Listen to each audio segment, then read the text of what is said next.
یہ تھے جناب قاری عبدالقدیر صاحب مجددی، جو کہ نہایت ہی احسن انداز میں، خوبصورت آواز اور انداز میں رب العالمین کے دارین اور بے کتاب کی تلاوت کر رہے تھے۔ رب العالمین ان کا پڑھنا ہمارا سننا اپنی بارگاہ میں مقبول منظور فرمائے، اور ہمیں ساری زندگی محبت کے ساتھ، شوق کے ساتھ، ادب کے ساتھ قرآن مجید پڑھنے اور قرآن مجید کی تعلیمات پر عمل کرنے کی توفیق عطا فرمائے۔ سامعین کی وقت تلاوت کے دوران مہمانان گرامی تشریف لائے جناب حضرت علامہ صاحبزادہ ابو الحسن محمد زبیر مجددی صاحب، آپ تشریف لائے۔ آپ کے ساتھ جناب حضرت علامہ حافظ مقصود عالم کریمی صاحب آپ تشریف لائے، اور برادر اصغر محمد عبید اللہ قادری صاحب راولپنڈی سے آپ تشریف لائے۔ میں تمام احباب کو دل کی عطا گرائیوں سے خوش آمدید کہتا ہوں۔ اہلا و سہلا، مرحبا، صد مرحبا۔ سامعین کی وقت جو ہے وہ کافی تیزی کے ساتھ آگے بڑھ رہا ہے۔ جناب الحاج خالد حسین خالد صاحب آپ تشریف لا چکے ہیں۔ انشاءاللہ چند لمحات کے بعد اسٹیج کی زینت بن جائیں گے۔ اس سے قبل اب بنا کچھ کہے میں مائک اس شخصیت کے حوالے کر رہا ہوں جو آپ ہی کے علاقے کی ہے۔ رب العالمین نے خوبصورت آواز دی ہے، خوبصورت انداز دیا ہے، رب نے کرم فرمایا ہے، حضور کا ثنا خوان بنایا ہے۔ گزارش کر رہا ہوں جناب مدثر نقشبندی صاحب تشریف لائیں اور اپنے مخصوص انداز میں حضور کی بارگاہ کو بھایا کہ پیش فرمائیں، محبت سے استقبال کیجیے نعرہ تکبیر۔ جنہیں آپ میں بیٹھے ہو کم از کم اپنی آواز ہونی چاہیے، اتنی آواز لگاؤ میں سنا تھوڑی اپنے کان ضرور سننا۔ نعرہ تکبیر، نعرہ رسالت، نعرہ رسالت، نعرہ حیدری، سنا خان مصطفیٰ۔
ماشاءاللہ یہ تو جناب الحاج سلکشمی صاحب جو کہ نہایت ہی حسن انداز میں جناب گولڈا نصیر نصیر الدین نصیر شاہ صاحب آپ کا لکھا ہوا کلام پیش کر رہے تھے رب العالمین آپ کا پڑھنا ہمارا سننا اپنی بارگاہ میں مقبول و منظور فرمائے آپ کی نعت کے دوران ہمارے اسٹیج کی زینت بنی ہے آج کے ہمارے سارے کے مہمان خصوصی جناب زمرۃ الحکماء حضرت قبلہ صاحبزادہ سید محمد معراج شاہ صاحب بخاری زیر سجادہ آستانہ عالیہ قادریہ نوشہریہ سٹھیارہ شریف آپ کو میں دل کی عطا گہرائیوں سے خوش آمدید کہتا ہوں اہلا و سہلا مرحبا مرحبا سامعین سے وقت جب کسی محفل میں کوئی سید زیادہ آ جاتا ہے پھر محفل خراب ہو جائے جس کے ہم نانا کا ذکر کر رہے ہیں جب اس نانا کا نوازا آ جاتا ہے تو پہلے تو ویسے ہی اس محفل میں کرم کی برسات ہو رہی ہوتی ہے نظر عنایت ہوتی ہے لیکن جہاں ان کا نوازا آ جائے وہاں مزید ان کی کرم نوازیاں بڑھ جایا کرتی ہیں تشریف لائے میں دل کی عطا گہرائیوں سے اپنی جانب سے انتظامیہ کی جانب سے دل کی عطا گہرائیوں سے جناب حضرت علامہ صاحبزادہ ابوالحسن محمد زبیر مجددی صاحب آپ کی دیگر برادران آپ سب کی جانب سے میں حضرت کو دل کی عطا گہرائیوں سے خوش آمدید کہتا ہوں سامعین سے مہمان خان کو بلانا ہے جو یہ چاہتا ہے وہ محبت اور ذوق کے ساتھ پڑھے اور جس ذوق سے آپ سننا چاہتے ہیں اس محبت سے میرے سبحان اللہ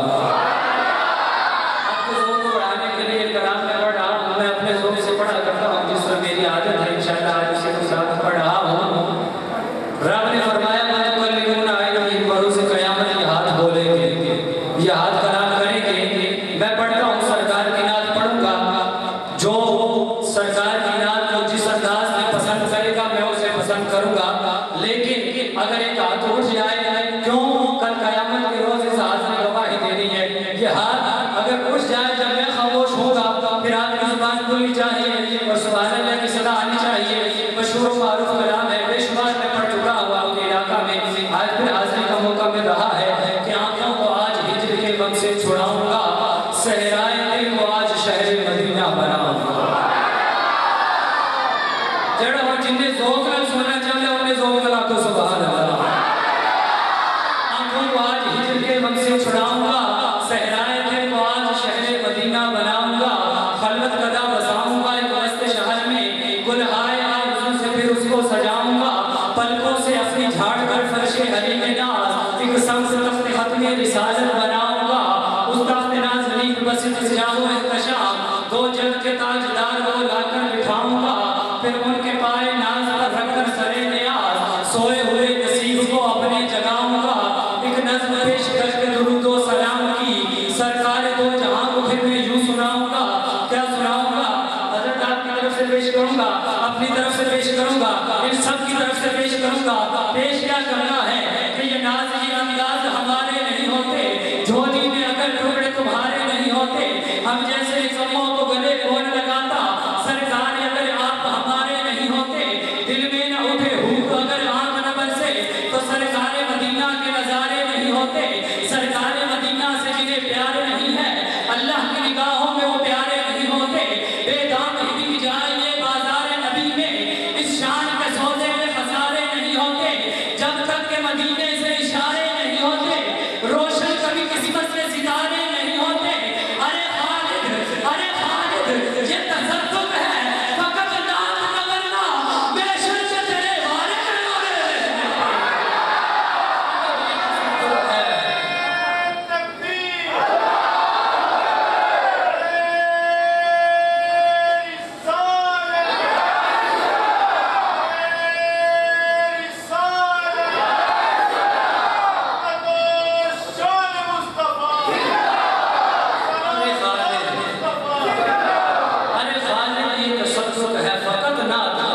مولا آپ نے بھی کہنا ہے